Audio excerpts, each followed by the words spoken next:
Okay, we're going to review the beginning of chapter 9. We did a couple of pages last week, and to me, this is one of the most interesting chapters in the book. It's called The Therapist at Work, but it really could be called How to Be a Good Friend. So it's relevant to all of us good friends out there. Okay, so page 101.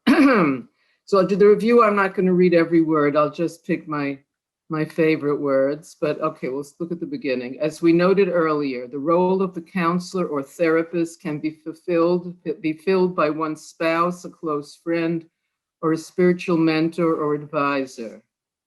Whoever fulfills this role can best do so if he or she has conscientiously and earnestly endeavored to study, internalize, and fulfill the teachings of Kabbalah and Hasidus in his daily life. So that's a good thing.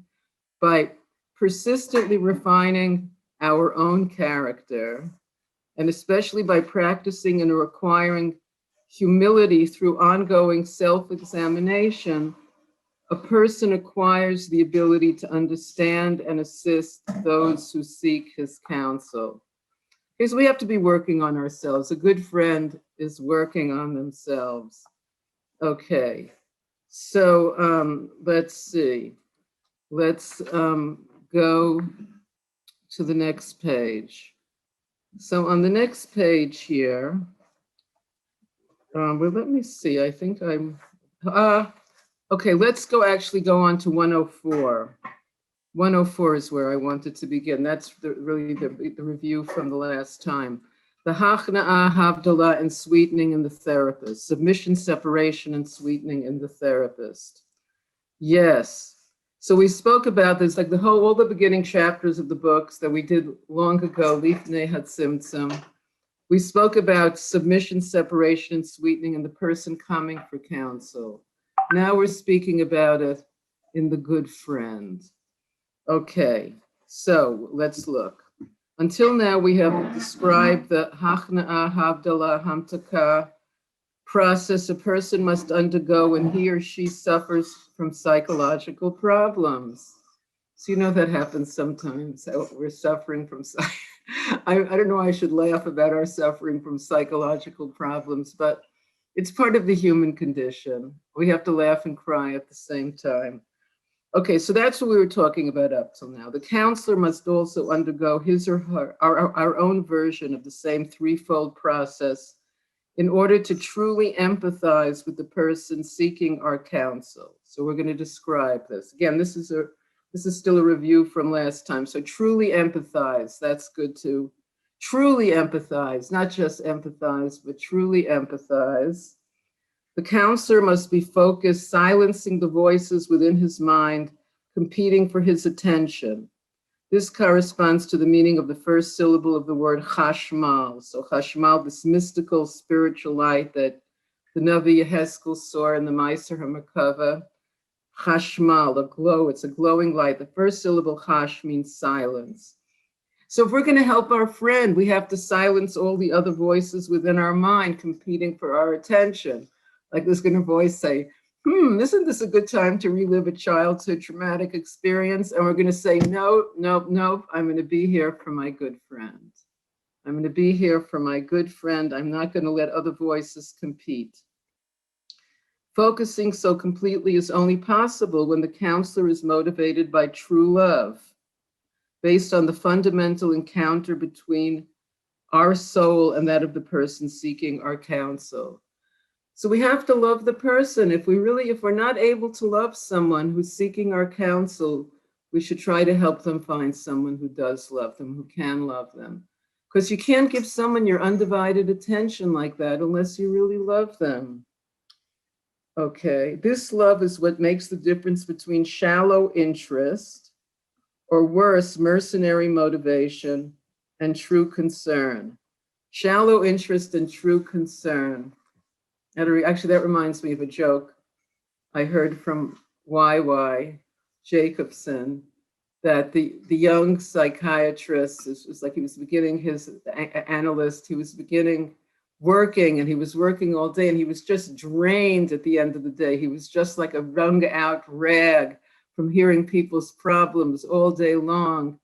And one day when he's leaving work, he gets into the elevator with a psychiatrist with 50 years experience who's looking really fine and fine and dandy and full of pep and energy. And he asked him, how could you be looking so well after listening for 8 hours to people's problems? And he answered, who's listening? Is everyone laughing? Are you crying or laughing? Who's listening? So here we're saying it's not going to work. What was that bad choice? The bad choice was shallow interest. We can't help people if we only have a shallow interest in them. Okay, we have to have true concern. We have to love, we have to be able to empathize. We have to love them. We have to have true concern. It is possible only when the counselor bears no attitude of condescension toward the sufferer and considers it wholly unnatural. And it's only divine, it's top of 105. It's hashgacha pratis, divine providence that happens this way, and the roles could have easily been reversed. In other words, in any situation, you could be the friend who's the counselor, you could be the friend who's seeking advice. It's just hashgacha pratis in the moment. We shouldn't get ego.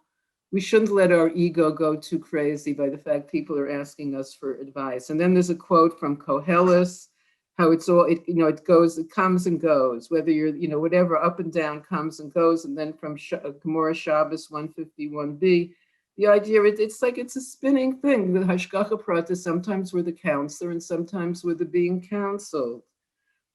These words, so under those two, towards the bottom of 105, these words are as true of mental well-being and all the things that promote tranquility of mind as they are of physical wealth.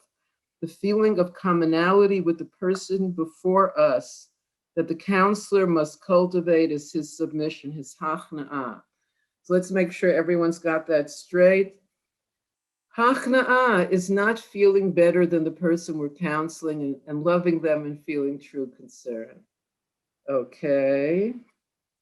Now, so what's the next step is the Havdalah. So the Havdalah is the inner filtering process that we must undergo when listening to the person confiding in us.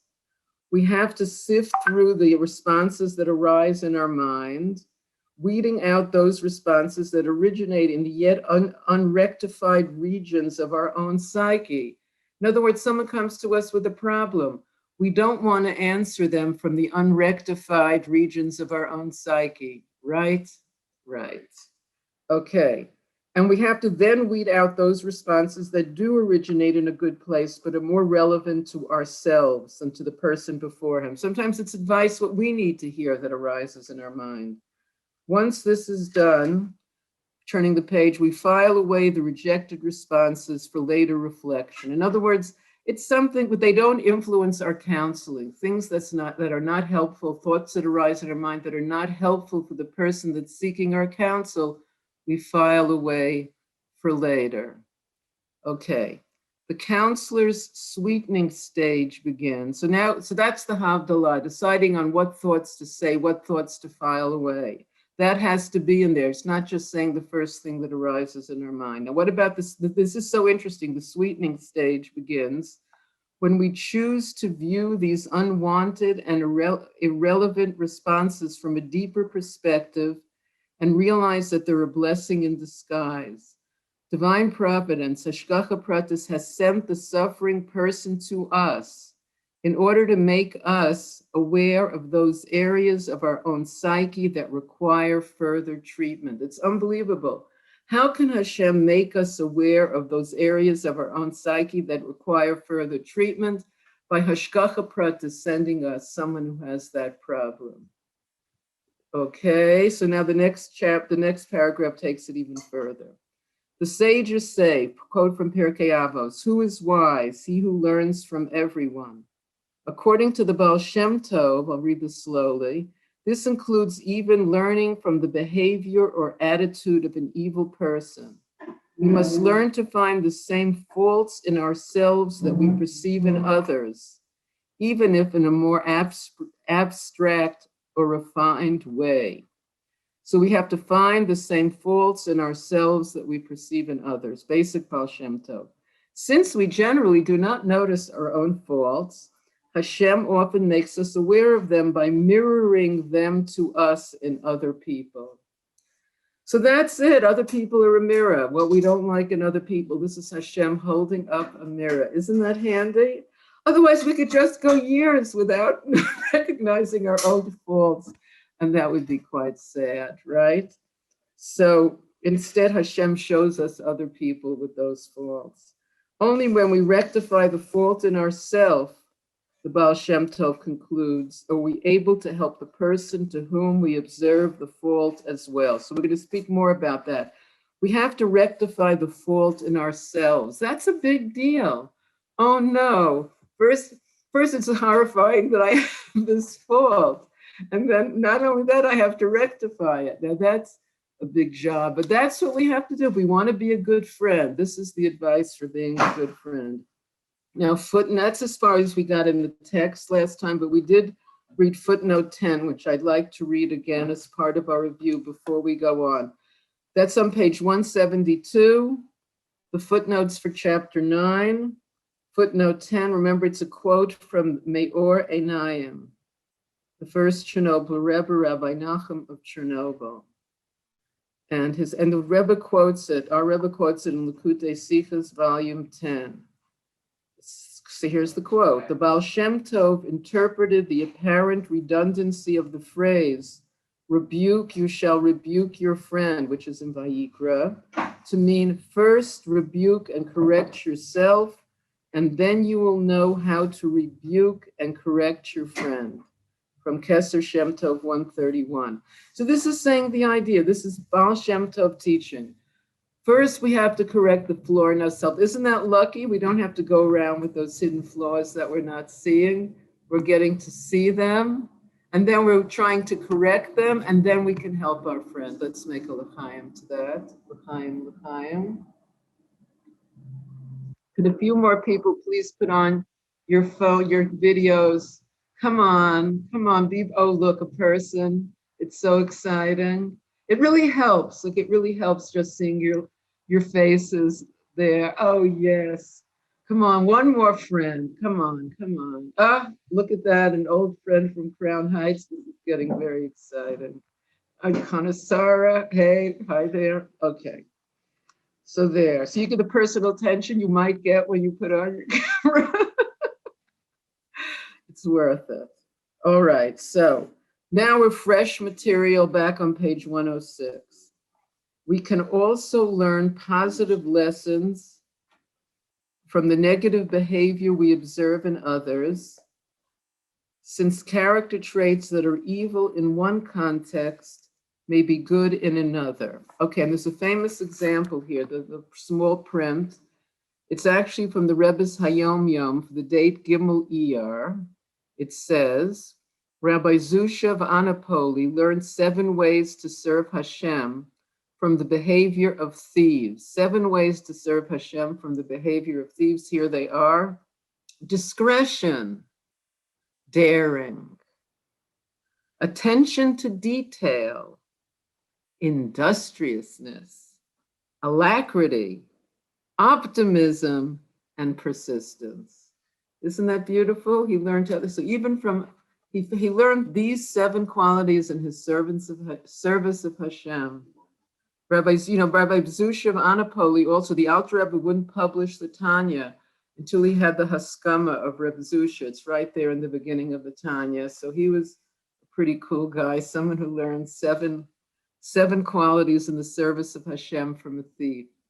Cool, no? Okay.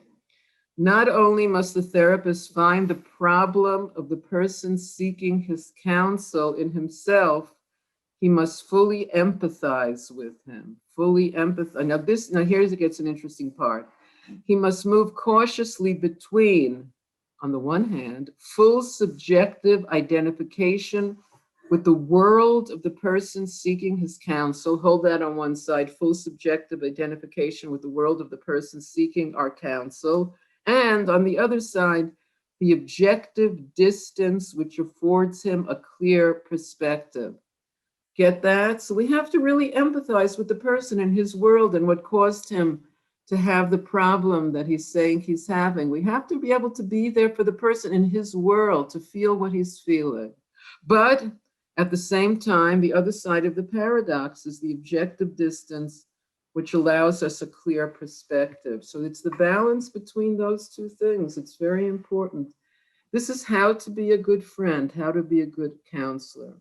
Now I have footnote 12 circled, so we're heading back to page 172.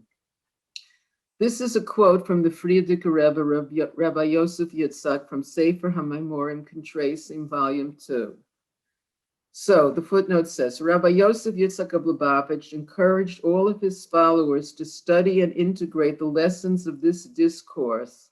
The Talmudic terms for subjective identification and objective distance are closeness of knowledge, kiruv hadas. Kiruv hadas means we're identifying with the person's problem and his world, and cleanliness of knowledge, nikios hadas, which means being able to be objective and see the problem objectively. So you could see how both the subjective identification, these are spoken about by the sages, the Frierdiker Rebbe brings it down, closeness of knowledge, kiruv hadas, and cleanliness of knowledge, nikias hadas.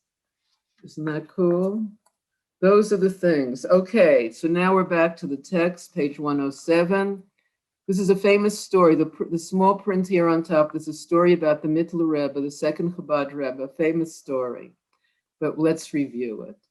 During the course of receiving individuals for private counseling, for yechidus, in other words, Rabbi Dov Ber of Lubavitch would become soaking wet from perspiration. When asked why, he explained that when someone entered his study and asks for advice, he must metaphorically divest himself of his own, in quotes, clothes and put on the, in quotes, clothes of that person in order to fully identify with him. Then he has to redon his own clothes in order to view the problem objectively and offer advice from his own perspective. The effort expended in doing this repeatedly caused him to sweat so profusely. So it can be quite, so there's a guy there's a Rebbe, right? But this is the idea, it gives us the idea to identify with the person's problems in a true way, and at the same time to be able to look at them objectively. Very clear, I mean, it's very, very clear advice on how to give advice, yes. Okay, so the middle of 107, our own process of hachna'ah, havdalah, hamtakah, submission, separation, and sweetening, renders the therapist increasingly sensitive to the person seeking his counsel, and at the same time allows us to maintain proper balance between subjectivity and objectivity. So it's being sensitive to the person, sensitive to what's causing his pain, but at the same time, the balance between that and objectivity. Let's make a little l'chaim there that Hashem should bless us with the ability to be there for our friends like that. L'chaim. Okay, we learn to listen with the third ear. Deep inner silence pervades our stages of silence, severing, and speech. That's the chashmal mal. The chash is the silence, the first mal is like bris milah, severing, and speech is umalelu mila. Mila is speech. Although both the counselor and the counseled must pass through the three stages of silence, severing, and speech, the paradox of chashmal, the counselor must strive to be relatively silent, allowing the person seeking his counsel to speak. Right. We have to allow we can't just do talking if someone is seeking our counsel. We have to let them speak. It's a paradox. Footnote 14 is circled. Okay, so footnote 14 starts on the bottom of page 172. In the terminology of Kabbalah, the patient's three stages of submission, separation, and sweetening correspond to the three final letters of Hashem's name, Havaya. Well, this is very deep Kabbalah here, but the end of that footnote on 173 says the metaphysical union of the counselor and the counseled in therapy is the union of the two initial letters of the name Havaya, the Yud and the He of Hashem's name. The silence of the counselor, that's Chachma, and the sweetening speech of the patient, that's Bina, which was referred to in the Zohar as that of two companions that never part. And I guess that's one of the reasons why it is recommended that women should see women for therapy and men should see men, because there's such a closeness that comes between the two souls. His own process, okay, so we're, okay, so to summarize, okay, excuse me while my phone just quietly answers itself. I'll have to take it off. Oh no. Mayor, could you hang that up, dear? My husband is davening. Okay, this is real life.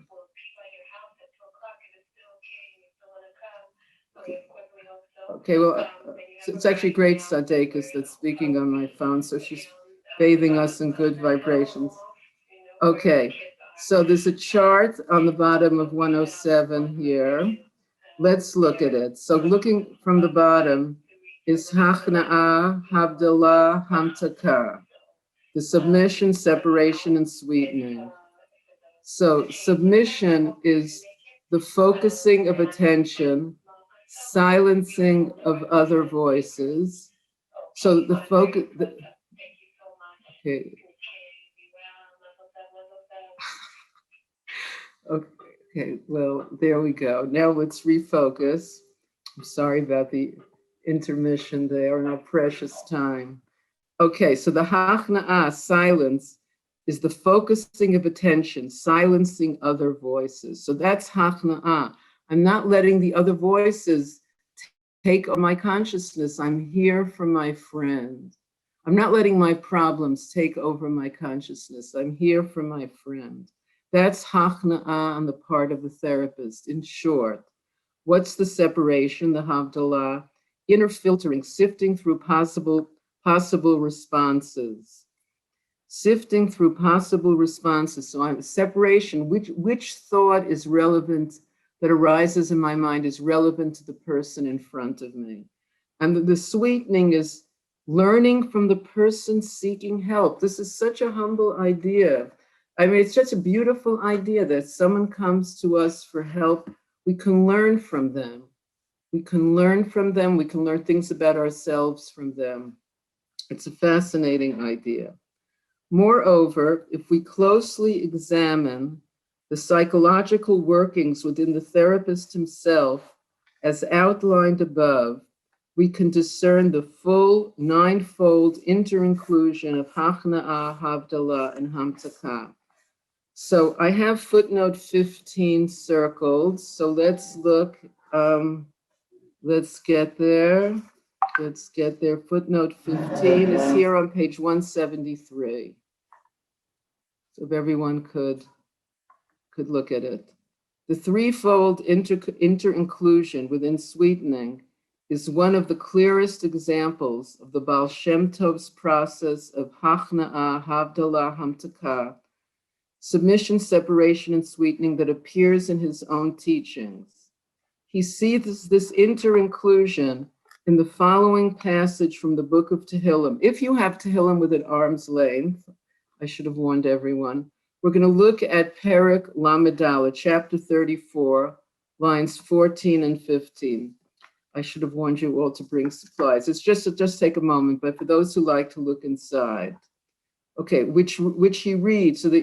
So let's look at it ourselves. So we're looking at Tehillim Lamed Daled, line 14, Yud Daled. It says, Nitzor l'shoncha meira, v'sifosecha midaber mirma, which means guard your tongue from evil and your lips from speaking deceit. And the next line, Sor meira v'aseh tov, b'kei shalom v'ratfehu. Turn away from evil and do good, seek peace and pursue it. So we spoke about that Sor meira v'aseh tov. Something just blocked my view. Help. Okay, can everyone hear me? My computer just had a little, yes, thank you. Okay, good. This is such an exciting evening. Okay, let's look what the Baal Shem Tov says about this. Turn from evil and do good, seek peace and pursue it. Tehillim Lamedal at 34, which he reads as follows: when you perceive evil in another, do not immediately rebuke him. Guard your tongue from rebuking him for his evil. Rather, recognize that he is merely a mirror of yourself. I mean, this is something we really need to practice. It's like, it's brilliant. I mean, to have that, being able to let go so easily, especially when someone is driving us for sugar, chas v'sholom, it shouldn't happen to any of us, to be able to look at this person as a mirror of ourselves. This silence is an act of submission. Instead, turn from the evil in yourself. This is an act of separation. It means objectively being able to look at the evil within ourselves, then do good, i.e., transform the evil into good. This is an act of sweetening within yourself. Finally, you can seek peace and pursue it, i.e., sweeten the other, helping him transform his evil into good. This is from Toldos Yaakov Yosef, one of the very first students of the Baal Shem Tov, in the name of the Baal Shem Tov. So this is it. There's no way to avoid this. I mean, this is something that had been good to learn when we were 6 years old. I mean, now it's like, really?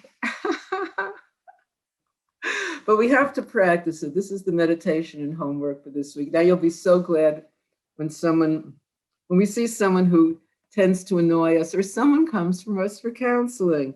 We have to be able to see the problem within ourselves, and we have to think about how can we heal this problem within ourselves.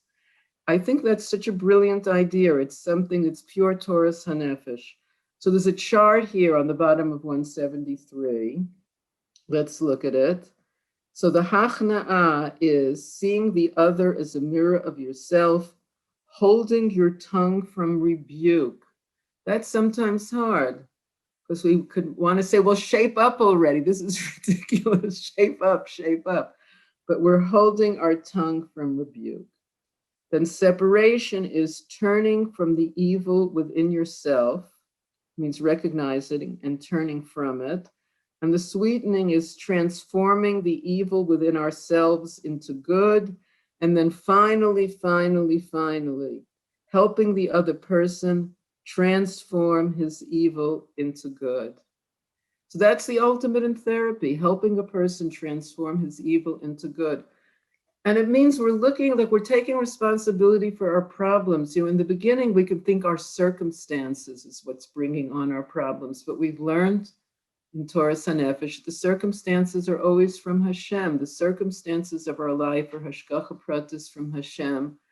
And it's how we deal with our circumstances. That's how the challenges that Hashem has sent us. I think we should make a l'chaim, that we should rise. We should be empowered by the Baal Shem Tov and Rav Yitzchak and each other to rise to this challenge. L'chaim. And Rav Yitzchak should have a refuah shalema. Rabbi Yitzchak Fivish ben Brian and Malka should go from strength to strength, because we need him to teach us more. Right. Okay, so now we're going back to our text. Let's get there, towards the end of chapter 9. Okay, so now we're on the top of 108. Now, there's a chart here. If you have it, it could help. It's very well organized. It's how we learn for the person coming for counseling, their Hachna, Havdalah, Hamtaka, and how there's actually 9 stages, because there's Hachna'ah, and then there's the separation within submission, the sweetening within submission. Now we're going to look at it from the perspective of us giving counsel to our friend, when we're in the role of the therapist. Let's go over this really slowly. I think this is very, very important. There's so many jewels here that we want to become one with. Okay, so starting from the bottom as usual, the 3 levels of Hachna'ah, the 3 levels of submission. So the first is the lowest one. The first one is feeling of commonality with the person seeking counsel. Step 1 Can we do that? You know, if we see we can't do that, we might have to help them find another therapist, but we can't skip that step. And it seems like a really nice step. If I'm asking my friend for counseling, I'd like them to feel a sense of commonality with me. Wouldn't you? Yes, okay. Separation is assuming the role of the therapist nonetheless. Like one of us has to be the therapist now. It's Hashgacha Pratis. Okay, I'll be the therapist. Okay, and then the sweetening is focusing on the other person with love based on commonality. You know, a friend once told me that, you know, giving someone focused, loving attention is such a tremendous gift. People appreciate it so much that we should give someone our loving attention, focusing on the other person with love based on commonality. So these are all the steps that we need to practice. These are all the steps, but I love how it's so outlined and we can understand what these words mean. It might be that it could take effort and practice, but we understand what the words mean. And we could choose to work in that direction. Okay, let's look at the 3 steps of submission. So the first, recognizing responses arising from the unrectified regions of our own psyche. Okay, so first we have to accept that we have unrectified regions of our own psyche. Can everyone identify with that unrectified regions of our own psyche? Like where we react without thinking, you know, like et cetera, et cetera. It's so inconvenient. That's why we're trying to rectify. That's why the first year class in Torah HaNefesh is called Rectifying the Ego. It's a lifetime process, but we have to at least recognize that we have unrectified regions of our own psyche. Okay, so recognizing that. Okay, I'm willing to recognize that. Okay. Then separation, differentiating between responses relevant to ourself and those relevant to the other person. Sometimes it's just what I need to hear. What arises in my mind is a thought that I need to hear. But it's not relevant to the other person. And then sweetening is finding the right words to say to that person, the sweetening of separation, finding the right words. It's such a wonderful thing to find the right words. You know, I once had this experience where after I was I don't know, for 10 or 15 years, I was going to meet my best friend for college for lunch in Manhattan. I hadn't seen her in a long time. And her father was Jewish. Her mother wasn't. She wasn't Jewish, obviously, halakhically Jewish. But I remember even as a child, she didn't feel it was anyone else's business to tell her whether she was Jewish or not. She had married a Jew. She was very talented, very bright and very talented in music. She was in a Yiddish klezmer band, and she'd become a chazan in a Reconstructionist shul, and she also had a Reconstructionist conversion. So with all of that, she wasn't Jewish. And the Rebbe would be weeping at her bringings about mi Yehudi, that someone has a right to know. I mean, the Torah says you're not allowed to cheat people, and people take money for conversions, pixie dust conversions, and they're stealing from a non-Jew. You're not allowed to steal from the Rebbe would be weeping, mi Yehudi, people.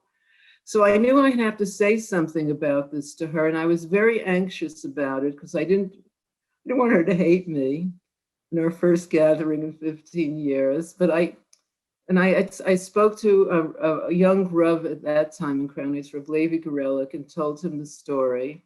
And he said I should say to her, I don't want you coming to me when Mashiach is here and saying to me, Miriam, you knew the truth. Why didn't you tell me? And somehow these words really resonated with me. Miriam, you knew the truth. Why didn't you tell me? I don't want you saying this. And I said this to her, and she said to me, she knows I'm only saying this out of concern for her, but she feels more like a child of the universe now. She's not interested in being any more Jewish. So but the words were very meaningful to me, that she said she knew I was only saying it out of concern for her. So that's an idea of finding the right words. We have to find the right words to say to someone. And this whole process here, helping the other person rectify his problem. So the sweetening of separation is finding the right words to say to the other person. Okay, and then again, seeing the other person's faults in ourselves, rectifying the fault in himself, helping the other person rectify his problem. But finding the right words is really important. Sometimes we have to consult with someone to help us find the right words. But the right words can really make a huge difference for ourselves and for other people. So I wanted to share a few minutes of this week. This week is the yurtzeit of three great ladies, three great tzaddikises. I just want on Thursday, Friday, and Shabbos, I just want to say a few words about each one since I have the stage. And we have about 8 minutes left. So let's see how it goes. So Wednesday night, Thursday, the 22nd of Shvat is the yurtzeit of Rebbe Simchaya Mushka, the Rebbe's wife, the daughter of the previous Rebbe, Yosef Yitzchak. So Chaya Mushka, Rebbe Simchaya Mushka Bas Yosef Yitzchak is going to have an Aliyah Neshama, and we should join and feel a connection and also feel an elevation. She was really there for the Rebbe. When the Rebbe could come home 3, 4, 5 in the morning, and she was always waiting to have a cup of tea with him. Many people would close the kitchen earlier. So that was a big thing. She accepted that her husband was given over to the Jewish people. And there's many stories about her. The kinas, the gathering of the shluchos of the Rebbe, was always on her yurtzeit. Last year I had the schus to be there. It's always very inspiring. This year, of course, it'll be on Zoom. So that's Chaya Mushka. So it's good to light a candle on Wednesday night for her. Then Thursday night, Friday, is the yurtzeit of my dear friend Nechama Greisman. And I met her when I first became from. Before she was married. And I've often told the story. I met her at the Pesach Seder with the Rebbe when I first came to Crown Heights, only from 20 seconds. And later that week, she saw me walking down President Street in Crown Heights with my loose dog at my feet. And she recognized me from the Seder, and she stopped. She looked at me and the dog, and I saw she overcame her fear of dogs. Her Avos Yisrael, her love for another Jew, enabled her to, it's a very big deal to overcome fear of dogs if you met him at such, but Avos Yisrael allowed her to do that. So I saw that, and I found that very inspiring, and we became dear friends. She and her husband moved to Yerushalayim, and unfortunately, after the day after the birth of her 10th child, she passed away. And she was another great lady. So for me, it's a three yurtzeit candles. Nechami gets a yurtzeit candle. She always remains an inspiration. She really gave herself over to bring lost souls back to their Father in heaven. And then Shabbos is the yurtzeit of Menucha Rachel. Menucha Rachel was the daughter of the Mittler Rebbe, the second Chabad Rebbe, and she was the granddaughter of the Alter Rebbe. And in 1840, she and her husband and Hasidim made Aliyah, the Hasidic Aliyah from Lubavitch to Hebron. If you could just imagine going from Lubavitch to Hebron in 1840, going overland by sea. And it was during the rainy season, and her first cousin, the Tzemach Tzedek, was the third Chabad Rebbe, gave her a bracha to walk between the raindrops. And somehow, Baruch Hashem, when we go visit her cave, she lived for a long time, Baruch Hashem, and she was just considered the light of Hebron. People came, rabbis came from Yerushalayim before Rosh Hashanah to give her a pond, to give her a pidyon nefesh with the names of her family. She had, after her husband passed away, and the wife of the Tzemach Tzedek passed away, he sent her a marriage proposal, which would mean going back to Lubavitch. And I guess she had the choice of being married to the Tzaddik Hador or staying in Hebron. And she chose to stay in Hebron, where she's buried. And we often go there and have little celebrations with music and nigunim and learning. And her caver is there. And we pretty much have had pretty good success in walking between the bullets. The bracha of the Tzemach Tzedek still seems to be holding. Baruch Hashem. So I thought I should mention this is the three holy ladies that have yurtzites this week. If you have candles ready, it's always good to light a candle for the merit of a great tzaddikus.